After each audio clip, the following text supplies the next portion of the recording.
will make it and will need no help from either Dr. Lee or Jai Ratnam or Mr. Chiang. They have not helped us do this. You have.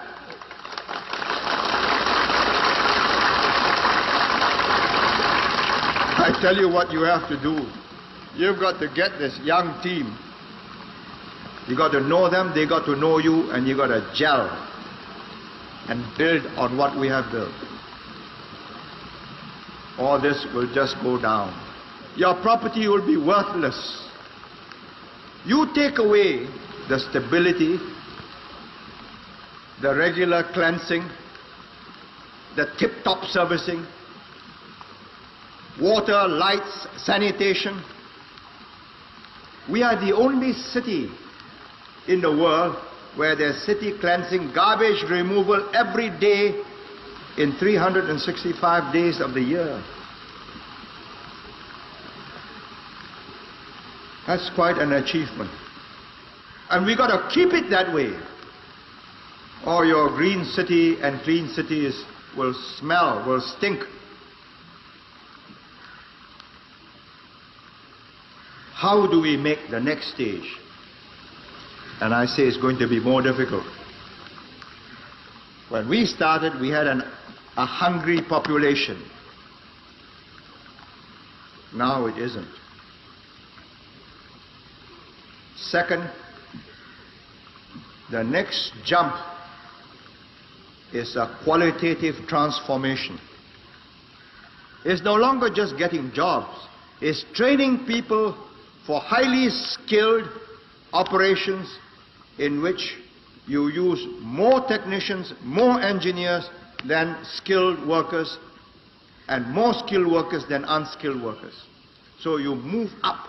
Everybody moves up from unskilled to semi-skilled, semi-skilled to skilled, skilled to technicians, technicians to supervisors, supervisors to engineers, engineers to managers, managers to directors. Quite an operation. It has to be done in 10, 15 years. That's why the university, the polytechnics, the whole education structure has become critical. The word is simple. It's called productivity. Productivity means the ability to use men and machines in such a cooperative way that you produce more products per man hour of a superior quality than any other person can do, any other group can do. And that means cooperation, not antagonism. And that's what the younger team has to achieve. And after these elections, what I want to do, but which I will not complete, which the younger team must do, is to build up a relationship so that the workers, the supervisors, and the managers and directors are at one. They are looking after each other, they are looking after the company.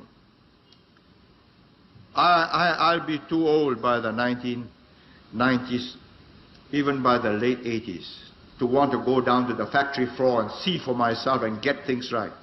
Reading reports and seeing things for yourselves are two different things, you know. Watching it on TV is better, but it's not the same as seeing a man.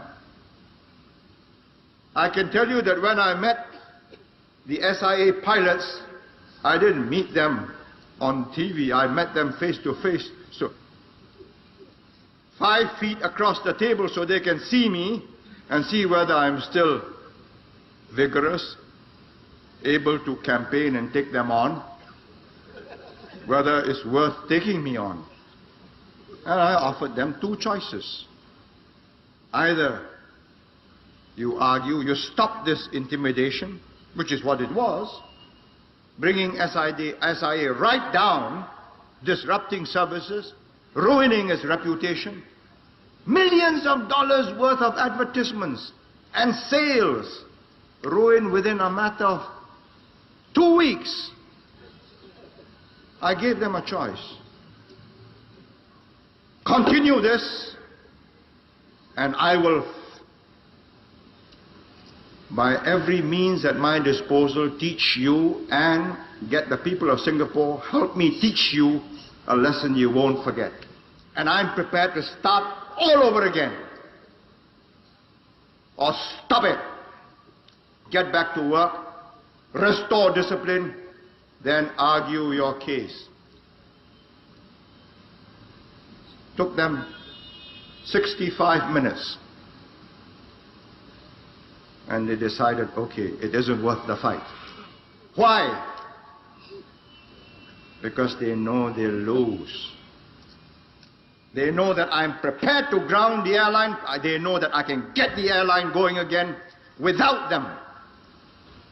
And let there be no mistakes about this. Whoever governs Singapore must have that iron in him, or give it up. This is not a game of cards. This is your life and mine. I've spent a whole lifetime building this.